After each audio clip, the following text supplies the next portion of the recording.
Marwadi go back అంటూ స్థానిక వ్యాపారులు ఈ రోజుకు బంద్కు పిలుపునియడంతో ఈ రోజు ఉమ్మడి జిల్లా వ్యాప్తంగా స్థానిక వ్యాపారులు ఎలక్ట్రానిక్ కానీ అదే విధంగా బట్టల వ్యాపారులు కానీ స్థానికంగా ఉన్న కిరాణా షాపులు కానీ అన్ని వ్యాపారులు ఈ రోజుకు బంద్కు పిలుపునియడం జరిగింది. అది ఈ బంద్ పైన స్థానికుల్ని మరిన్ని వివరాలు అడిగి తెలుసుకుందాం. చెప్పండి, ఈ బంద్కు ఎందుకు జరిగే నష్టం ఏంది? కొన్ని వందల సంవత్సరాల క్రితం, కొన్ని సంవత్సరాల క్రితం ఏ విధంగా బ్రతికినామో అదే విధంగా మేము మళ్ళీ బ్రతకాలి. మా దగ్గర పనిచేసేటువంటి గుమస్తాలకు ఉపాధినియాలి, మేము ఇక్కడ బాగుపడాలి అని చెప్పి చేస్తున్న ఉద్యమం. స్థానికులకు ఉపాధినివ్వాలి. మొదట చెప్పేది ఏంటంటే, ఇప్పుడు ఈ మీడియా ముఖంగా సమాజానికి చెప్పేది, ఇక్కడున్న వ్యాపారులు ఒక 10% ఉండొచ్చు సమాజంలో, 90% ప్రజానికానికి మీకు తెలియజేసేది ఏంటంటే, ఇది మాకు సంబంధించింది కాదు, ఏదో షాప్లో ఉన్నది అనుకోకండి, మీరు మోసపోతున్నారు.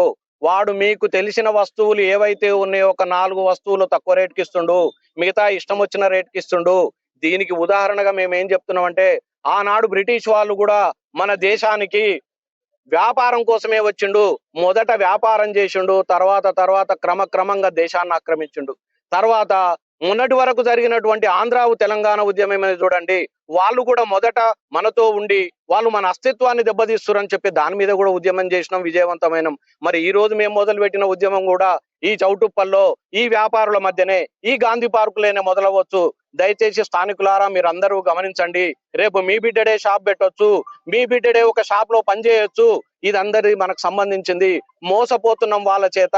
వాడు ఈడ పెట్టుబడి పెట్టడు, వీడ వ్యాపారం చేసి లాభం తీసుకోవడానికే చేస్తుండు. వ్యాపారం అనేది ఎవరైనా ఎక్కడైనా చేసుకోవచ్చు. దాని వల్ల కలిగే నష్టం మీకేంటి? వ్యాపారం ఎవరు ఎక్కడైనా చేయొచ్చు అందరనే మాట మేము కూడా అంటున్నాం. నిజాయితీగా చేయమంటున్నాము. రెండో రకం వస్తువులు తెచ్చి తక్కువకిచ్చి వాడు తక్కువకిస్తుండ అనిపించుకుంటున్నావు నువ్వు. మేము తెలంగాణ బిడ్డలం, నిక్కచ్చిగా ఉండే వాళ్ళము. మాకు సెకండ్ అమ్మడం రాదు, మోసం చేయటం రాదు. 10కి తెచ్చుకొని 12కి అమ్ముతున్నాము. వాన్లాగా తక్కువ రేటుది సెకండ్ వ్యాపారాలు చేయలేము మేము. వాడు ప్రజల్ని మోసం చేస్తుండ అని చెప్తున్నాము.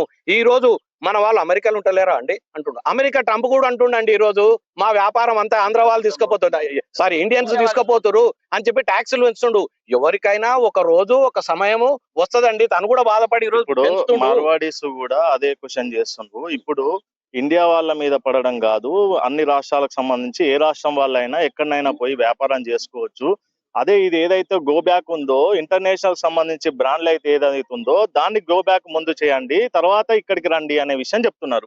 ఇంటర్నేషనల్ కు సంబంధించినటువంటి పెద్దవి అవి ఫ్లిప్కార్ట్ కావచ్చు, జెప్టో కావచ్చు, ఆడ ఓనర్ ఎవడో మాకు తెలియదండి. మేము చేయడానికి మా పక్కకున్న షాప్ తోటి ఫైట్ చేస్తాం ఫస్ట్ మేము. ఇది ఏమైందంటే తర్వాత మా మీద ఉన్నటువంటి తరాలు, మా మీద ఉన్నటువంటి అఫీషియల్ టీమ్స్ ఏవైతున్నాయో అక్కడికి పోతే ఉద్యమం ఎప్పుడైనా ఒకటి అడుగుతోటే మొదలైద్దండి. ఈ రోజు మొదలైంది. అది ఎంత ముందుకు వెళ్తుందో చూద్దాం. ఎవరెవరు ఏ స్థాయికి తీసుకుపోతారో చూద్దాం. మేము చేస్తున్న దాంట్లో మార్వాడోడు మాకేం శత్రువు కాదండి వెళ్ళిపోమ్మనటానికి.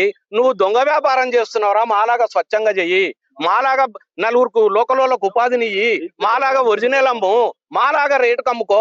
నువ్వు తక్కువ తీసుకొచ్చి అని తక్కువకి ఇస్తున్నాను మా ప్రజానికాన్ని మోసం చేస్తున్నావు చూడు, అది ఒప్పుకోము మేము. లాభం తీసుకుపోయి అక్కడ పెట్టుబడి పెట్టేది అక్కడనే. నువ్వు గుమస్తాన్ని తీసుకొచ్చుకున్న రోజు మనం అనలే, ఏమి అనలే. ఈ రోజు ఏమైందంటే మీరు చాలా మీడియాలలో చూస్తున్నారండి, చాలా సంవత్సరాలుగా వస్తున్నాయండి యూట్యూబ్లలో కూడా, ఎక్కడెక్కడ మార్వాడీలు డూప్లికేట్ వస్తువులు అమ్ముతారని చెప్పి మా ప్రజానికాన్ని మోసం చేస్తున్నారు అంటున్నాము. ఆ మోసం చేస్తున్నారు, దాన్ని ఖండిస్తున్నాం మేము. నీ వ్యాపారం దొంగ వ్యాపారాన్ని ఆపు అంటున్నాం మేము. ఇలాంటి సెకండ్ క్వాలిటీ వ్యాపారం చేస్తున్నారు అనేది మీరు ఏదైతే ఆరోపణలు చేస్తారో, ఇంత ముందుకు ఈ సెకండ్ క్వాలిటీ ఏదైతే తీసుకొచ్చి అమ్మడం జరిగిందా, మీకు దొరకడం జరిగిందా, పట్టియడం జరిగిందా? సార్ జరిగిందా అంటే చౌటుప్పల్నే జరిగిందా అని అడగకండి సార్. ఎన్నో ప్రదేశాలలో జరుగుతున్నాయి. చౌటుప్పల్ మిత్రులు చెప్తారు, చౌటుప్పల్లో కూడా జరిగిందని చెప్తారు. ఎన్నో సంఘటనలు జరుగుతున్నాయి కదా. అంటే జరిగిన రోజు 1 అయితే 2 అవుతుంది ఓపిక పట్టడానికి. ఈ రోజు మా కడుపు మండి ఎక్కాల్సి వచ్చిందండి. ప్లస్ ఇంకొకటి కూడా అండి, దీని వెనక ఏమైందంటే వాళ్ళది మార్వాడి అనే అగ్రవర్ణాలు కొంత ధనవంతులయ్యి బాగా సంపాదించి లోకల్ తెలంగాణలో ఉన్నటువంటి కడు కింది వర్గాలని తక్కువ అంచనా వేయడం, వాళ్ళకు ఒక విలువ ఇవ్వకపోవడం, అవసరమైతే వాన్ని కాలుతో తన్నే సమయం వచ్చింది. మరి ఎక్కడైనా సరే ఉద్యమం ఎక్కడ ప్రారంభమైంది అంటే ఏదో ఒక స్థానం, ఒక దగ్గర. ఇప్పుడు ఆంధ్ర తెలంగాణ ఉద్యమం ఆనాడు ఎందుకు అయిందా అంటే అందరికి తెలియకపోవచ్చు. ఒక బంట్రోతు ఉద్యోగం దగ్గర మొదలైంది. ఒక బంట్రోతు ఉద్యోగం దగ్గర అయినటువంటి ఉద్యమము ఆంధ్ర తెలంగాణ సపరేట్ అయింది. ఈ రోజు ఏమైంది, నువ్వు హైదరాబాద్ లో అదేంది మార్కెట్, మోండా మార్కెట్ లో ఎవరైతే దళితుని నువ్వు అని లెక్కలేను లాగా ఒక మనిషి లాగానే ట్రీట్ చేయకుండా ఎప్పుడైతే కొట్టినవో ఇక్కడ ఈ ఉద్యమం మొదలైంది. ఇది ఎక్కడికి వెళ్తుందో చూద్దాం. మేము విజయాన్ని సాధిస్తాం. మేము తెలంగాణ బిడ్డలం. మాకు కొట్లాడటం మాకొచ్చు. మేము కొట్లాటలో ముందుంటాము. మంచి నిజాయితీలో ముందుంటాము. మేము చెప్తున్నది కూడా అదే. ఈ ఉద్యమం ఎన్ని రోజులు జరుగుతుందో, ఎప్పుడు జరుగుతుందో వాళ్ళు గో బ్యాక్ అంటున్నాము. వాళ్ళు ఇక్కడి నుంచి వెళ్ళిపోవాల్సిందే. మా వ్యాపారాలు మా తర్వాత తరాలు కానీ మా దగ్గర ఉన్న వాళ్ళని కానీ మేము బ్రతకాల్సిందే. మా కడుపు మండి చేస్తున్నామండి ఉద్యమం. ప్యాషన్ కోసం ఎక్కలే ఈ రోజు రోడ్డు. అదే ఇంకా కొంతమంది వ్యాపారులు ఉన్నారు, మరిన్ని వివరాలు అడిగి తెలుసుకుందాం. చెప్పండి, మీకు ఏం నష్టం జరుగుతుంది మార్వాడీల వల్ల చెప్పండి. సార్, ఈరోజు ఓయూజేఎస్ వారు పిలుపు మేరకు స్థానికంగా చౌటుపల్లిలో మేమందరం స్వచ్ఛందంగా వ్యాపారస్తులను బంధువులు పాటించి ఈనాడు స్వచ్ఛందంగా నిరసన ర్యాలీ చేసుకుంటూ ఈనాడు మహాత్మా గాంధీ గారి సన్నిధి ఇలాంటి నిరసన తెలియజేస్తున్నాం. సో ముఖ్యంగా ఈనాడు మా సార్ చెప్పినట్టు మా అస్తిత్వం, మా ఆత్మగౌరవం, మా వ్యాపారాలన్నీ స్థానికేతరులు కొల్లగొట్టుకుంటూ మా యొక్క ఆస్తులను కూడా కొల్లగొట్టే క్రమం ఏర్పడుతుంది. రాను రాను మేము వ్యాపారం చేయలేని పరిస్థితి ఏర్పడుతుంది. మేము ఓనర్గా ఉన్న వాళ్ళం రాను రాను కాలగమనంలో కలిసి మేము కూడా గుమాస్తాలుగా మారే తరుణం ఏర్పడుతుంది. ఎందుకంటే వాళ్ళలాగా చిన్న గ్రామంలో పెద్ద వ్యాపారాలు పెట్టి వ్యాపారాలు చేయలేని పరిస్థితి. మన ఉన్న వ్యాపారాన్ని మన ఊరు, మన వ్యాపారం, మన గౌరవం అనుకుంటూ ఊర్లని పట్టుకొని వ్యాపారం చేస్తాం. వాళ్ళు అట్లా కాదు. వాళ్ళు వాళ్ళ రాష్ట్రాన్ని, వాళ్ళ జిల్లాని, వాళ్ళ ఊరిని వదిలిపెట్టి ఒక కాడికి వస్తారు. వాడు నడిచిందా ఉంటాడు, లేదంటే నార్కడ వెళ్ళిపోతాడు. నాగరపల్లి కాకపోతే చెరగాటు పోతాడు, తర్వాత సూర్యాపేట పోతాడు. మనం అట్లా కాదండి. నడిచినా నడవకున్నా అమ్మ తల్లిదండ్రులకు గౌరవించుకుంటూ, మన ప్రాంతాన్ని గౌరవించుకుంటూ, మన వ్యాపారాలు చేసుకుంటూ మనం ముందుకు పోతాం. అదే దిశలో మన వ్యాపారం కాపాడుకుందామనే నినాదంతో ఈనాడు ఓయూజేఎస్ వారు ఇచ్చిన పిలుపు మేరకు ఇలా నిరసన ర్యాలీ చేస్తున్నాం.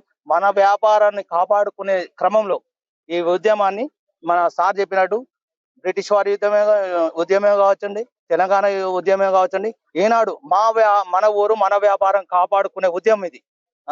వాళ్ళు వీళ్ళనే ధోరణి కాదు. మన ఊరు మన వ్యాపారం కాపాడుకునే ఉద్యమం ఇది. దీనికి అందరూ మేము పాత్రికేయులే కానీ ప్రజానికమే కానీ సహకరించి మన ఊరు మన వ్యాపారాన్ని కాపాడుకునేందుకు సహకరిస్తారని ఆశిస్తూ మీడియా ముఖంగా మిమ్మల్ని ప్రజానికం తెలియజేస్తాం. అయితే మీరు కాదు, మార్వాడీలు అయితే ఏదైతే సెకండ్ క్వాలిటీ వస్తువులు తీసుకొచ్చి ప్రజలను మోసం చేస్తున్నారో వాటిపైనే మేము మా పోరాటం ఉంటుంది తప్ప మార్వాడీలకు కాదు అని ఇక్కడి లోకల్ వ్యాపారులు చెప్తున్నారు. అసలైన తొలి వెలుగు. ఫాలో వాట్సాప్ @తొలి వెలుగు official.